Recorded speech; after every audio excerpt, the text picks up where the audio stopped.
उन्होंने यही स्टेटमेंट दिया है कि मामला है आइन की तशरीह का है और हसास नोयत के मामलों के ऊपर फुल कोर्ट तश्कील देना ही दानिशमंदी होगा। ये उन्होंने राय दी है। और फुल कोर्ट की अब देखें ना, ये chief justice supreme court of Pakistan की स्वाबदीद होता है, क्योंकि मास्टर ऑफ रोस्टर जो हैं वो चीफ जस्टिस होते हैं, बेंचेस वही तश्कील देते हैं और किस बेंच के सामने कौन सा केस लगेगा ये चीफ जस्टिस फैसला करते हैं। और उसके साथ साथ जो पहले जो इख्तियार नहीं था वो भी सुप्रीम कोर्ट ने ही दे दिया अपने आप को 5 रुकनी बेंच ने, कि अब 100 मोटो का भी जो इख्तियार है वो सिर्फ और सिर्फ chief justice supreme court of Pakistan के पास है। तो अब ये मामला जो है ये इसी तरह आ गया है कि चीफ जस्टिस बाख्तियार हैं, अब उनका फैसला है कि वो फुल कोर्ट तश्कील देते हैं या नहीं। लेकिन सुप्रीम कोर्ट के जजेस और बिलखुसूस जो जस्टिस मकबूल बाकर ने कहा है कि सुप्रीम कोर्ट सिर्फ चीफ जस्टिस का नाम नहीं है, सुप्रीम कोर्ट के जो बाकी जजेस हैं तमाम जजेस पर मुश्तमिल जो ये सुप्रीम कोर्ट है और चीफ जस्टिस के इख्तियारात। लेकिन बहरहाल प्रैक्टिस में तो यही है कि चीफ जस्टिस अपने इख्तियारात इस्तेमाल करते हैं। तो मेरे ख्याल से इस वक्त क्योंकि सियासी कशीदगी भी चल रही है और इस वक्त जो हालात बने हुए हैं, ऐसी मौजूदा सियासी सूरत हाल के अंदर चीफ जस्टिस फुल कोर्ट जो है तश्कील दे सकते हैं। अगर फुल कोर्ट ना भी तश्कील दिया तो कम से कम लार्जर बेंच यानी 5 रुकनी से ज़्यादा बड़ा बेंच जो है वो तश्कील दे सकते हैं। असल में इस वक्त जो है ना वो ट्रस्ट इतना ज़्यादा जो है वो दोनों तरफ से नहीं है अदालत के ऊपर। ये अपने अपने जो फ़ायदे में मामला जा रहा होता है तो उस वक्त अदालत अच्छी हो जाती है और जब बज़ाहिर मामला जो अपने मुखालिफ होता हो तो फिर अदालत बुरी हो जाती है।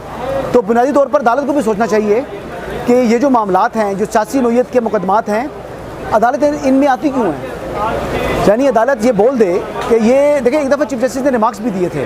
उन्होंने कहा था ये इमरान खान की नैब कवानीन के ख़िलाफ़ दरख्वास्त थी, तो उन्होंने कहा जी कि आपने नैब कवानीन को पास होने से रोकने के लिए रजिस्ट क्यों नहीं किया सुप्रीम कोर्ट पार्लियामेंट के अंदर। तो आपका जो पहला फोरम बनता था वो कौमी असम्बली बनता था, तो कौमी असम्बली में आप मौजूद ही नहीं थे। उन्होंने कहा जी हमने इस्तीफ़ा दे दिया, शाह महमूद कुरैशी साहब ने।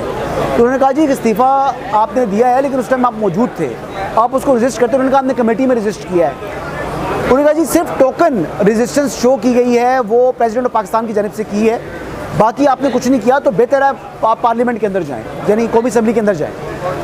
तो ये डर्टी लिनन है, कपड़े गंदे जो हैं वो धो रही है सियासी जमातें और उसके लिए फ्लोर जो है वो इस्तेमाल हो रहा है सुप्रीम कोर्ट ऑफ पाकिस्तान का। ऐसा नहीं होना चाहिए।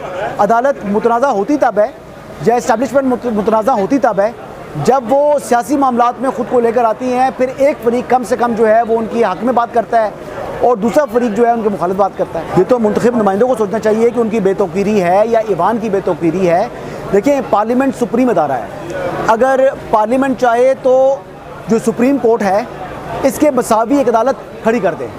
अगर पार्लियामेंट चाहे तो वो जो बेसिकली अगर आइन साज असम्बली आ जाए तो वो कॉन्स्टिट्यूशन को रीराइट कर दे।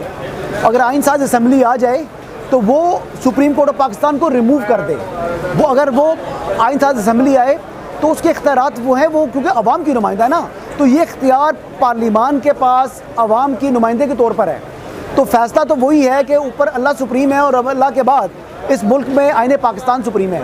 लेकिन माफ़ कीजिएगा, हमारे मुल्क में आईने पाकिस्तान को सिर्फ लफाजी के हद तक सुप्रीम समझा गया है। अमली तौर पर हमने पाकिस्तान के आइन को ना सुप्रीम समझा है बल्कि इसको एक पीस ऑफ पेपर कहा है। और आइन पाकिस्तान की सियासतदानों ने भी बेतौकीरी की है, इस्टेब्लिशमेंट ने भी बेतौकीरी की है और इसके साथ साथ अदलिया ने भी LFO को जब स्टैंप लगा दी तो उन्होंने भी बेतौकीरी की है।